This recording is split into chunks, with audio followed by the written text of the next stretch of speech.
Shalom, jemaat yang dikasihi Tuhan. Pagi ini kita kembali akan merenungkan satu bagian firman Tuhan yang saya akan bacakan dari Lukas 18 ayat 15 sampai 17. Demikian bunyinya.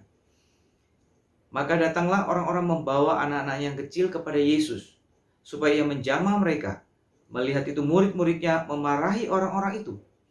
Tetapi Yesus memanggil mereka dan berkata, "Biarlah anak-anak itu datang kepadaku, dan jangan kamu menghalang-halangi mereka, sebab orang-orang yang seperti itulah yang mempunyai kerajaan Allah. Aku berkata kepadamu, sesungguhnya barang siapa tidak menyambut kerajaan Allah seperti seorang anak kecil, dia tidak akan masuk ke dalamnya."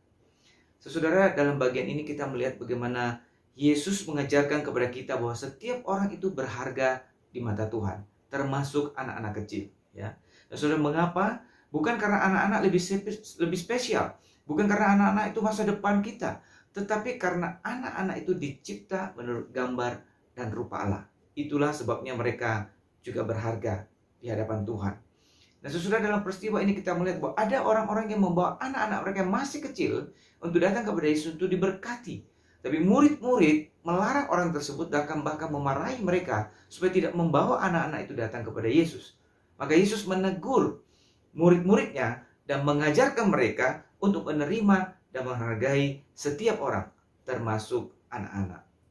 Saudara, hal ini mengingatkan kita untuk juga bersikap benar dan menghargai setiap pribadi yang kita temui, yang dimana kita berelasi dengan mereka. Entahkah mereka itu seorang yang mungkin sudah dewasa atau masih anak-anak, entahkah mereka yang dipandang ataupun yang dianggap lemah, semua mereka itu berharga di mata Tuhan, ya. Dan tentu saja kita harus belajar menghargai dan menerima mereka. Tuhan Yesus berkata, apa yang kau ingin orang lain lakukan kepadamu, lakukanlah terlebih dahulu kepada orang tersebut. Nah, ini adalah prinsip dari hati yang mengasihi, di mana kita melakukan hal yang terbaik, hal yang baik kepada orang-orang yang kita ingin juga orang lain lakukan kepada kita. Dengan demikian kita belajar untuk mengasihi, menghargai, menerima orang lain, sebagaimana kita juga ingin diterima dan dihargai orang lain.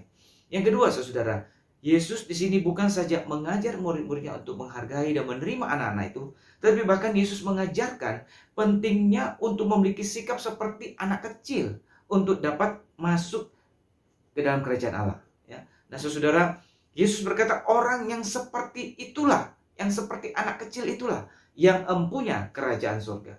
Saudara, apa yang dimaksud dengan perkataan ini ketika Yesus berkata seperti anak kecil? Kita tahu bahwa anak kecil di dalam pola pikir mereka itu masih sederhana dan polos, ya. Mereka juga berelasi dengan orang lain tanpa banyak berprasangka negatif. Artinya mereka lebih terbuka untuk menerima kebenaran yang disampaikan Allah. Mereka juga bukanlah pribadi-pribadi yang membanggakan diri secara berlebihan, ya. Dan terutama mereka memiliki hati yang lembut dan mudah diajar. Nah, sikap seperti inilah yang dimaksud ketika Tuhan Yesus berkata seperti anak kecil, ya. Nah, saudara, itu sebabnya berarti ketika kita mendengarkan firman Tuhan, maka kita juga harus memiliki sikap yang demikian. Yaitu yang pertama, sikap yang rendah hati dan mau diajar. Ketika kita mendengar firman Tuhan, jangan kita berpikir bahwa saya sudah tahu firman Tuhan ini. Tapi mari kita seperti seorang anak kecil yang terus mau belajar. Seperti jemaat di Berea yang dicatat dalam Kisah Para Rasul yang terus mau belajar firman Tuhan ketika mereka mendengarkan pengajaran itu. Dan kedua, kita juga harus memiliki sikap yang tulus dan tanpa prasangka yang negatif kepada kebenaran yang kita dengar, kepada Allah yang kita percayai. Saudara, itu berarti ketika kita belajar satu bagian firman Tuhan, ketika kita menghadapi satu realita yang kita mungkin belum mengerti kenapa demikian. Misalnya, mengapa orang baik menderita? Kita tidak mengerti, ya. Tapi kita percaya kepada Allah. Kita percaya kepada karakternya. Kita tidak berprasangka negatif kepada Tuhan. Sehingga demikian kita boleh menerima pengertian yang dari Tuhan.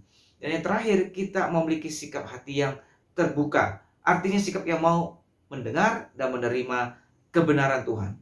Nah, orang yang datang kepada Allah harus datang dengan hati yang terbuka. Hati yang mau dikoreksi oleh Tuhan, ditegur dan diajar oleh Tuhan. Karena itu ketika Tuhan mengajar kita, firman Tuhan menegur kita, kita membuka hati untuk menerima teguran firman Tuhan. Supaya kita boleh belajar dari kebenaran itu dan menerima kebenaran itu.